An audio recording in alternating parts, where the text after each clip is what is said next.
It's not a difficult question. I mean, in terms of the knowledge, or in terms of the knowledge required for that question, it's not a difficult question. But it will be a difficult question for you in terms of presenting the argument of that question. So the question says this: imagine I have a map between the vector space of two polynomials. One of them of degree 3 or less, the other one of degree 4 or less. And look how the map is defined. The action of my t, the action of my t on some polynomial p, if I denote that action by q, the connection between this q and p is given here. The q of x polynomial is computed as the integral with such limits of the p polynomial for every p of for every p from p3 of r. The question says relatively simple thing: show that the T is a linear map. And I'm going to present the argument. The main value of this question is that the way it is presented, not the argument itself. However, one extra thing in this question, which probably you haven't seen before, is this. This writing, or this this writing, it says that P maps polynomial of degree 3 or less into polynomials of degree 4 or less. The way T is defined, it doesn't really make that clear. I mean, who said actually that this value is a polynomial of degree 4 or less? From the way it is written, it's not clear if it is so. So for this map, of course, we will show it is linear, but before we start doing that, there is another part which should be justified, which is called the correctness of the definition. It's something which you have to do if there's a place for doing that. Again, listen to this. The value, the action of my t on p is defined like this. This writing claims that the action is always polynomial of degree 4 or less. The writing of this type doesn't suggest that straight away. You have to verify that. That's the part which is called correctness of the definition. So we have to make sure that this q is indeed polynomial of degree 4 or less with real coefficients. It's not a difficult check, but you have to make the observation like this if this happens. So here's my check. I start with the polynomial p of x from here of degree 3 or less. I'll start with the arbitrary polynomial, so I give this coefficient some names: a0, a1x, a2x squared, a3x cubed. And now I simply compute q for such general looking polynomial. Look at this: q of x, by definition it is this piece. If I sub in my expression for p, and if I use the fact that the integral is something which can be applied to every element of a sum, that's the kind of expression I will have. Integral of 0x of a0 dt, integral 0x a1 t dt, integral 0x a2 t squared dt, and the final one, integral 0x a a3 t cubed dt. Each of these integrals, coefficients here, a0, a1, a2, a3, they are just constants. You can just pull them out of the integration. All you have to integrate is the constant here, function t here, function t squared, function t cubed. I hope you know how to do that. I will just give you the result of this integration. If I integrate a constant, it's simply the constant times the length of the interval of integration. That's something you should learn in the calculus. So the first integral is simply a not x. The second one, you will need to find the antiderivative for the function t, which is t squared on 2. Then you have to make a double substitution, 0x. These are the steps which I skipped. The result will be a1 by 2 x squared. Similar steps for t squared function will give you the antiderivative here is t cubed on 3 with double substitution like this. It is this function. And finally, t cubed, when you take the antiderivative for t cubed, it is t4 divided by 4 with double substitution 0 and x. This is this function. And now I can claim that this is indeed a polynomial of degree 4 or less. That's the verification for the correctness. Because here, my polynomial with its new coefficients, a0, a1 by 2, a2 by 3, a3 by 4.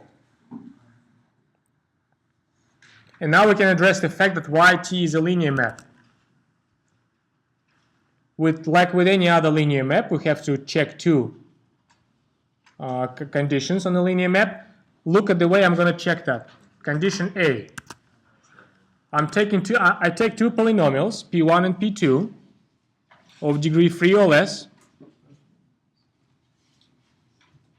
Now I assume that q1 and q2, the other two polynomials of degree 4 or less, which are connected with my p1 and p2 like this. So q1 and q2 are the actions of my t on p1 and p2, respectively. The actual connection is described here. So the actual connection between p1 and q1 and p2 and q2, here it is. q1 of x is this integral. And q2 of x is this integral. So now I'm ready. I just presented everything which is needed to argue condition A for the linear map T. Look at this, how I'm going to argue that. I apply my T to a sum of two polynomials, P1 and P2. What that will be? That will be some new polynomial. I'll give name to that polynomial, Q. What's the connection of this Q with this polynomial P1 plus PQ? Again, that's the connection. If I use that connection, my polynomial Q is the integral 0x of P1 of t plus P2 of t dt. And now I can use the fact that the integral can be applied individually when you integrate a sum. Is this fact? I can apply integral individual to P1 and P2. And then for each of these terms, individually, they are simply Q1 and Q2. And I conclude this. So my Q polynomial, which is assumed to be the of action of t on P1 plus P2, it's the sum of the polynomials Q1 and Q2, and that is t of P1 plus t of P2. And that's the argument for A.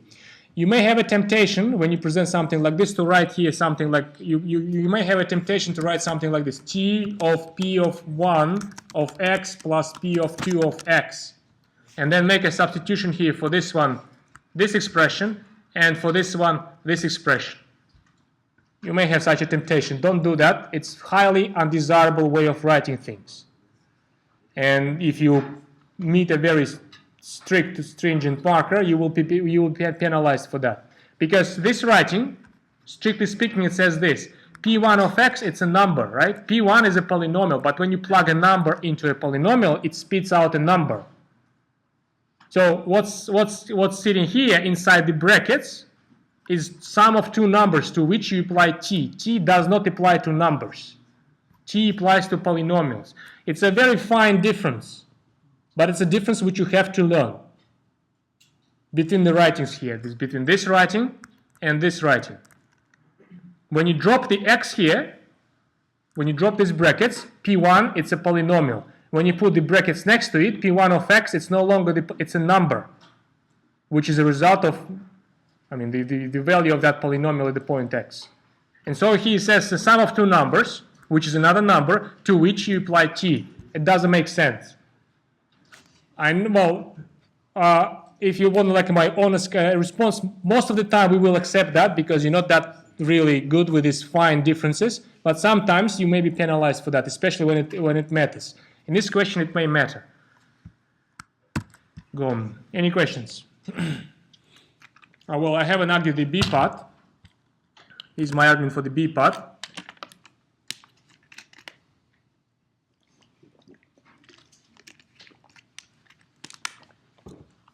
Again, I have to make a setting for that. If my P is a polynomial of degree 3 or less, and a Q polynomial which is a result of action of t on p. You see, I'm not using x with brackets here. P alone, because single letter p stands for the polynomial. The connection between p and q is given by this relation. I just copied that. So if I'd like to argue what happens if I apply t to scaled polynomial, Oh, I wrote too much here. Doesn't matter. If I'd like to argue this, by the definition of t, it will be some new polynomial to which I gave a name, you see, tilde q, or q tilde. The connection of this q tilde with this polynomial lambda p is here.